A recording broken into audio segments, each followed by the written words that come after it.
Hello people. So last episode में जहां हमने ग्रैटिट्यूड की बात की थी, जहां हमने सबको थैंक यू बोलने की बात की थी, जब मैंने ये चीज बताई थी कि थैंक यू बोलने से आपकी बहुत बरकत होती है, वहीं आज हमारा टॉपिक है फॉरगिवनेस। फॉरगिवनेस सुनने में तो बहुत हैवी वर्ड लगता है, राइट? बट ये है नहीं, इतना भी हैवी नहीं है। फॉरगिवनेस इस किसी को माफ कर देना। कर दो माफ, क्या करना है? किसी के लिए मन में कुछ रख के क्या ही हो जाएगा? आप क्या ही बदल लोगे? आगे वाले ने तो जो बोलना था वो बोल दिया, जो करना था वो कर दिया। बट आप जब उसके बारे में सोचते रहते हो, ग्रजेस लेके चलते हो, तो नुकसान तो आप ही का हो रहा है, mentally, emotionally, financially, physically. Yes, financially, physically भी। बिकॉज आप उसी चीज में रहते हो तो आपका दूसरी चीजों में ध्यान ही नहीं लगता है, तो कहीं ना कहीं तो लॉस हो ही रहा है।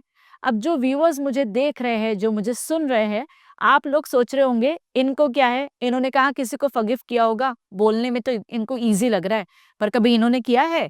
तो द आंसर इज यस। पहले मैं भी नहीं करती थी, नो डाउट, आई वोंट लाई।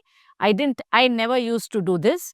मैं भी मन में अपने ग्रजेस लेके चलती थी, उसने ऐसा किया, उसने वैसा किया, उसकी हिम्मत कैसे हुई मेरे साथ ऐसा करने की। But then gradually I understood कि ये सब मन में रख के कुछ नहीं होना है, क्योंकि आगे वाले को तो कोई फर्क नहीं पड़ा, उसकी लाइफ तो वैसे की वैसी चल रही है, मस्त मौला। और परेशान हो रही हूँ मैं, मेरा ही लॉस हो रहा है, मैं ही इमोशनली चिड़चिड़ चिड़चिड़ कर रही हूँ, मेरा मेरे काम में ध्यान नहीं लग रहा है, मेरा घर पे ध्यान नहीं लग रहा है, मेरी हेल्थ पे अफेक्ट हो रहा है। सो आई रियलाइज कि छोड़ो, जाने दो।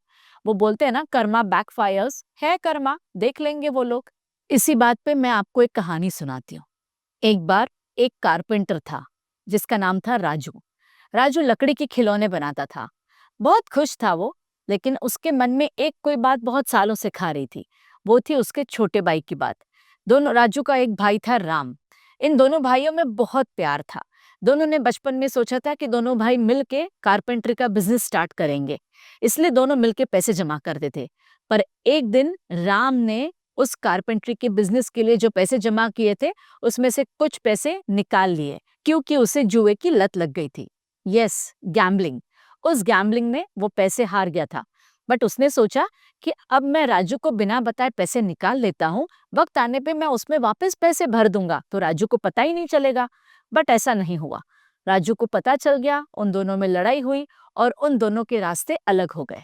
राम वो गांव छोड़ के चला गया और राजू उसी गांव में रहा, अपना छोटा सा बिजनेस करता हुआ।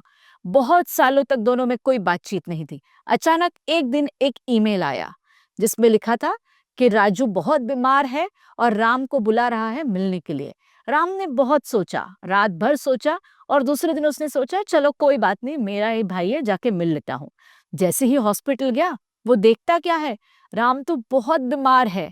और राम ने बातों बातों में राजू से माफी मांगी कि सॉरी, सालों पहले मैंने ये गलती की थी और मुझे उसका बहुत पछतावा है, I am very sorry. Raju ने उसकी हालत देखते हुए बोला, कोई बात नहीं, मुझे ये बहुत पहले ही पता चल चुका था और मैंने तुम्हें बहुत पहले ही माफ कर दिया था।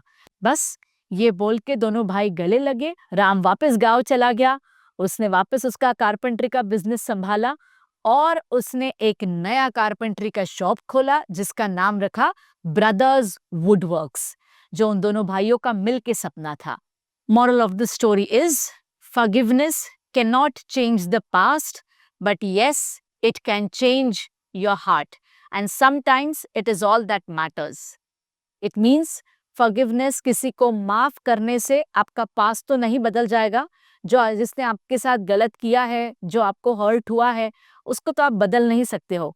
लेकिन आज के टाइम पे जो जिस चीज की आपको जरूरत है, खुश रहना, आगे वाले को माफ करना, ये आपका जरूर हो सकता है।